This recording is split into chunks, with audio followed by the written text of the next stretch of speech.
আসসালামু আলাইকুম রহমতুল্লাহ। প্রিয় শিক্ষার্থী বন্ধুরা, স্টাডি কেয়ারের পক্ষ থেকে সবাইকে জানাই স্বাগতম।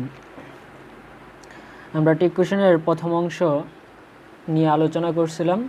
আজ আমরা দ্বিতীয় অংশ এবং শেষ অংশ নিয়ে আলোচনা করব। তো প্রথম অংশে আমরা দেখাইছিলাম যে এক নিয়মে কিভাবে টেক কোশ্চেনগুলো করব। আজ আমরা আলোচনা করব অবশিষ্ট অংশ, অর্থাৎ বেসিক নিয়মের পরে আনুষঙ্গিক যে অন্যান্য নিয়মগুলো রয়েছে, যেমন সেন্টেন্স, কোন সেন্টেন্সের ক্ষেত্রে আমরা প্রোনাউন কি ব্যবহার করব, বা প্রোনাউন কখন কি হবে, বা অক্সিলারি ভার্ব কখন কি হিসেবে কোনটা ব্যবহার করব, এই জাতীয় অন্যান্য নিয়মগুলো আলোচনা করব। আনুষঙ্গিক যে নিয়মগুলো রয়েছে সেগুলো সম্পর্কে আলোচনা করব। তো চলো শুরু করি।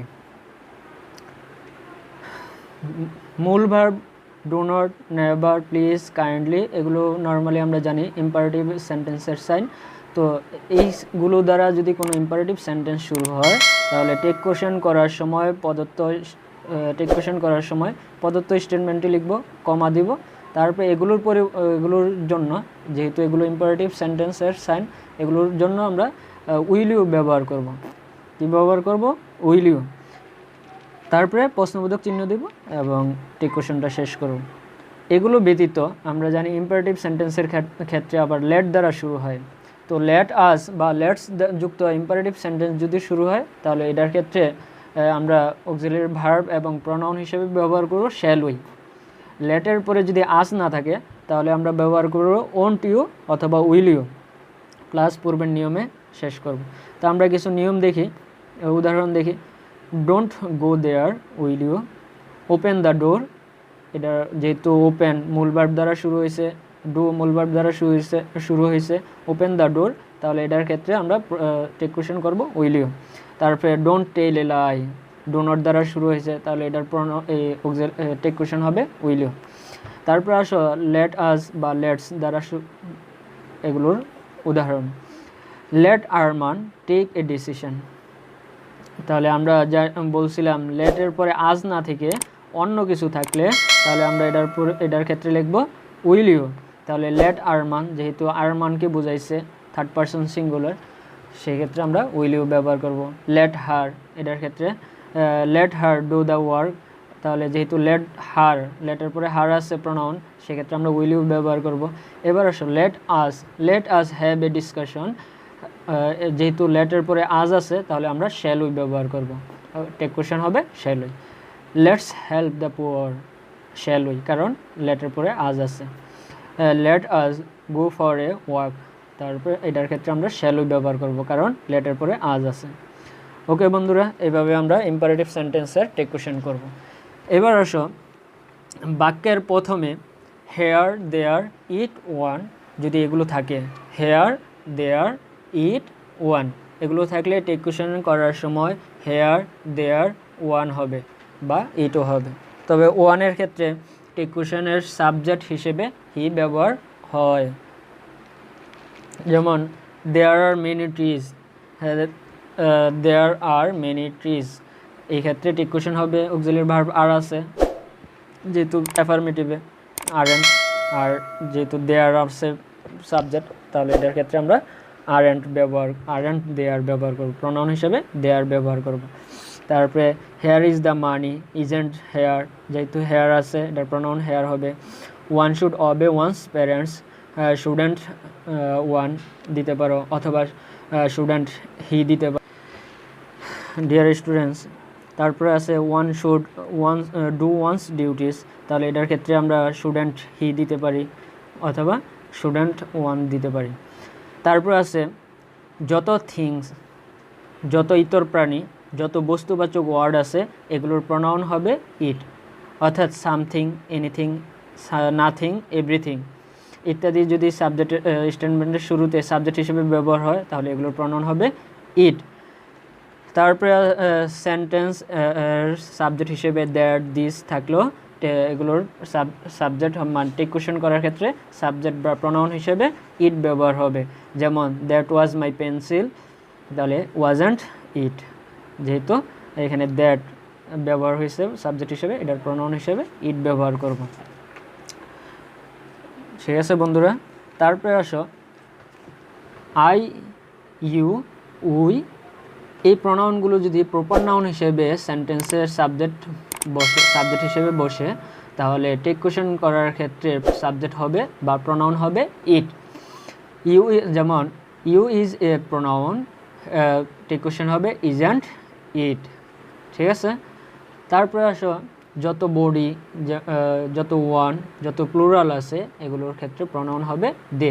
যেমন everybody, everyone, anybody, anyone, somebody, someone, nobody, none, no one, all ইত্যাদি ক্ষেত্রে প্রোনাউন হবে কি দে। তারপরে আছে অল অফ দেম অথবা noun, some of them, most of them, everyone of them, তারপরে নান অফ দেম। হ্যাঁ, কোনো বাক্যের সেন্টেন্স যদি এগুলো সাবজেক্ট যদি হয় এগুলো, তাহলে এগুলোর প্রোনাউন হিসেবে আমরা দে ব্যবহার করব। যেমন all of them are very sincere, তাহলে aren't they, all of them আছে যার কারণে দে হবে। Most of them were absent, তাহলে ওয়ারেন্ট দে, কারণ মোস্ট অফ দেম আছে। Some of them can sing well, can't they, কারণ সাম অফ দেম আছে। এইভাবে তোমরা টেক কোয়েশ্চেনগুলো কমপ্লিট করবে। তারপর আছে বাক্যে যদি neither of, either of, all of, plus them অথবা বয়েজ এগুলো থাকে, বয়েজ এস যুক্ত প্লুরাল, তাহলে এগুলোর প্রোনাউন হবে দে। যেমন neither of the boys will come, তাহলে উইল দে হবে, যেহেতু নাইদার নেগেটিভের, যার কারণে টেক কোয়েশ্চেন হবে পজিটিভ বা অ্যাফার্মেটিভ, নেগেটিভ, হ্যাঁ অ্যাফার্মেটিভে হবে। তো neither of the boys will come, will auxiliary verb আছে, উইল দে, কারণ নাইদার অফ দ্য বয়েজ আছে। তারপরে দি প্লাস অ্যাডজেক্টিভ, অর্থাৎ various, precious, poor, rich, educated, civilised, unfit ইত্যাদি এগুলো যদি থাকে, তাহলে এগুলোর প্রোনাউন হবে দে। যেমন the rich are not always happy, তাহলে এটা টেক কোয়েশ্চেন হবে আর দে, কারণ দ্য রিচ আছে, অর্থাৎ দিয়ের পরে অ্যাডজেক্টিভ আছে। The educated should be respected, তাহলে শুডেন্ট দে, দ্য এডুকেটেড আছে অ্যাডজেক্টিভ। ঠিক আছে, তারপরে আসো সাবজেক্ট যদি দিস ডোজ হয়, কোনো সেন্টেন্সের বা স্টেটমেন্টের সাবজেক্টটা যদি দিস অথবা ডোজ হয়, তাহলে এটার ক্ষেত্রেও প্রোনাউন হিসাবে আমরা দে ব্যবহার করব। দিস আর মাই বুকস, তাহলে আরেন্ট দে। তারপরে all of you, some of you, most of you, none of you, এগুলোর যদি টেক কোয়েশ্চেনের সাবজেক্ট মানে কোনো স্টেটমেন্টের সাবজেক্ট হিসেবে ব্যবহার হয়, তাহলে টেক কোয়েশ্চেনের ক্ষেত্রেও প্রোনাউন হিসেবে ইউ ব্যবহার করব। যেমন some of you can speak well, তাহলে কান্ট ইউ, কারণ সাম অফ ইউ আছে। তারপরে all of you are playing them, weren't you, তাহলে অল অফ ইউ আছে যার কারণে এটার প্রোনাউন ইউ হয়েছে। ওকে বন্ধুরা, এইভাবে বাকিগুলো কমপ্লিট করবা। বাক্যে যদি neither of, either of, all of plus you থাকে, অর্থাৎ neither of you, either of you, all of you ইত্যাদি থাকে, তাহলে টেক কোয়েশ্চেনের ক্ষেত্রেও ইউ ব্যবহার করব। যেমন all of you have heard the name, তাহলে হ্যাভেন্ট ইউ হবে। ঠিক আছে, তারপর বাক্যে neither of, either of, all of plus us থাকলে প্রোনাউন হবে উই। তারপরে কমন জেন্ডার হিসেবে যদি সিঙ্গুলার নাউন ব্যবহার হয়, তাহলে সাবজেক্ট হবে হি। যেমন ম্যান ইজ মর্টাল, তাহলে ম্যান এখানে কমন নাউন হিসেবে ব্যবহার হয়েছে সিঙ্গুলার, তাহলে এটার প্রোনাউন হবে হি, অর্থাৎ ইজেন্ট হি। তারপরে দেশের নাম চাঁদ, পৃথিবী, বসন্ত, তারপর হচ্ছে ট্রেন, জাহাজ, বিমান, অর্থাৎ কোনো দেশের নাম, মুন, আর্থ, ট্রেন, শিপ, রিভার, ফেরি ইত্যাদি যদি সাবজেক্ট হিসেবে ব্যবহার হয়, তাহলে টেক কোয়েশ্চেন হবে শি। তবে ইটও ব্যবহার করতে পারো, যেমন the moon science at night, তাহলে মুন সাইন্স অ্যাট নাইট, তাহলে এগুলোর প্রোনাউন হবে ডাজেন্ট, শি অথবা ইট। যেমন Bangladesh is a beautiful country, তাহলে ইজেন্ট শি। ঠিক আছে, এইভাবে কমপ্লিট করবা। তারপরে আসো সান, সামার, উইন্টার, তারপরে ডেথ, ওয়ার এগুলো যদি সাবজেক্ট হিসেবে ব্যবহার হয়, তাহলে এগুলোর প্রোনাউন হবে শি, হি অথবা ইট। আবারও বলতেছি, এগুলোর প্রোনাউন হবে হি অথবা ইট। যেমন দ্য সান ইজ শাইনিং, তাহলে ইজেন্ট হি অথবা ইট দিতেও পারো। তারপরে as well, not, with, together with, along with, accompanied by, in addition to, rather than ইত্যাদি দ্বারা যদি দুটি নাউন বা প্রনাউন যুক্ত থাকে তাহলে প্রথম সাবজেক্ট অনুযায়ী টেক কোয়েশ্চেন করা হবে। যেমন হি as well as his friends has done the work, তাহলে হ্যাজন্ট হি, তাহলে এখানে প্রনাউন হচ্ছে প্রথম হি, এটার দ্বারা প্রনাউন টেক কোয়েশ্চেনের প্রনাউন ঠিক করা হয়েছে। তারপরে not only but also, not only dot dot but also, not dot dot but, either dot dot or, neither dot dot নর, অথবা অর দ্বারা যদি দুটি সাবজেক্ট যুক্ত থাকে বা সেন্টেন্স ও ক্লজ যুক্ত থাকে তাহলে দ্বিতীয় সাবজেক্ট অনুযায়ী টেক কোয়েশ্চেনের সাবজেক্ট বা প্রনাউন হবে। যেমন not only Rafiq but also his friends are fond of football, তাহলে এখানে হিজ ফ্রেন্ডস দ্বারা প্রনাউন করা হয়েছে, যেমন আর and they, R and they, ঠিক আছে। আই থিঙ্ক, ও me, methinks, I guess, I feel, I hope থাকলে এগুলোর পরের ক্লজটি টেক করতে হয়, পরের যে ক্লজটা থাকবে এটা টেক করবা। কিন্তু এগুলোর পরে যদি দ্যাট থাকে তাহলে দ্যাটের পূর্বের সাবজেক্ট ও ভার্ব অনুযায়ী টেক কোয়েশ্চেন করতে হয়, অর্থাৎ প্রিন্সিপাল ক্লজ অনুযায়ী করতে হবে। I think he is honest, তাহলে isn't he. I hope you are keeping well, তাহলে আরন্ট ইউ। তারপরে I think that you will do better in the exam, তাহলে আই থিঙ্কের পরে দ্যাট আছে, তাহলে এটার ক্ষেত্রে আমরা কি করব, প্রথম সাবজেক্ট অনুযায়ী টেক কোয়েশ্চেন করব। যেমন আই থিঙ্ক, তাহলে ডোন্ট আই, ঠিক আছে, প্রথম সাবজেক্ট অনুযায়ী টেক কোয়েশ্চেন করতে হবে।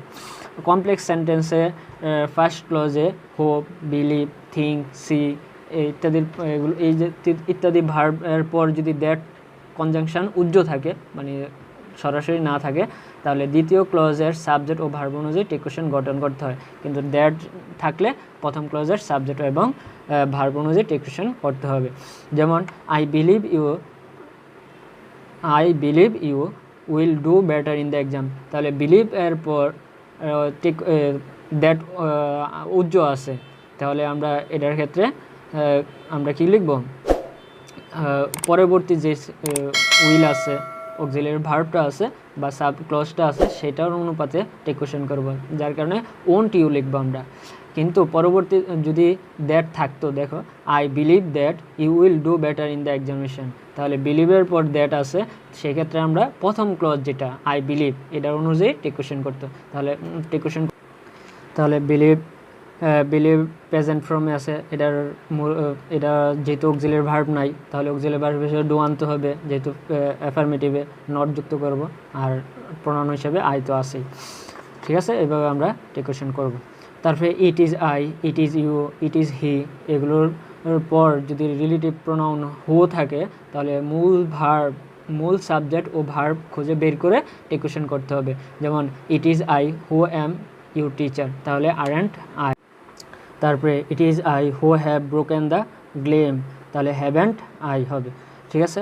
তারপর আছে few, little, scarcely, hardly, seldom, barely, never, rarely, nothing, nobody, none, no, not, no one ইত্যাদি থাকলে টেক কোয়েশ্চেন অ্যাফার্মেটিভে হবে, অর্থাৎ এই প্রত্যেকটা ওয়ার্ড আমি যেটাগুলো বললাম প্রত্যেকটা ওয়ার্ড নেগেটিভ অর্থ প্রকাশ করে, যার কারণে এগুলোর ক্ষেত্রে টেক কোয়েশ্চেন হবে অ্যাফার্মেটিভে। তারপরে কমপ্লেক্স সেন্টেন্সে প্রিন্সিপাল ক্লজের সাবজেক্ট ও ভার্ব অনুযায়ী টেক কোয়েশ্চেন করতে হয়, প্রিন্সিপাল ক্লজ খুঁজে বের করতে হয়, সেই অনুপাতে টেক কোয়েশ্চেন করবো। আমরা ট্রান্সফরমেশন সেন্টেন্সে আমরা প্রিন্সিপাল ক্লজ সম্পর্কে আলোচনা করছি, ওইখান থেকে তোমরা ভালোভাবে বুঝতে পারবে। তাহলে কমপ্লেক্স সেন্টেন্সে প্রিন্সিপাল ক্লজ এর সাবজেক্ট ও ভার্ব অনুযায়ী টেক কোয়েশ্চেন করব। তাহলে যেমন উদাহরণ হিসেবে যদি দেখি, if you come I will go, if যুক্ত সেন্টেন্স অংশটাই হচ্ছে সাবঅর্ডিনেট ক্লজ, বাকি অংশটা প্রিন্সিপাল ক্লজ। তাহলে আই উইল গো, তাহলে এখানে প্রিন্সিপাল ক্লজ হচ্ছে আই উইল গো, তাহলে এটার ক্ষেত্রে টেক কোয়েশ্চেন হবে ওন্ট আই, ঠিক আছে।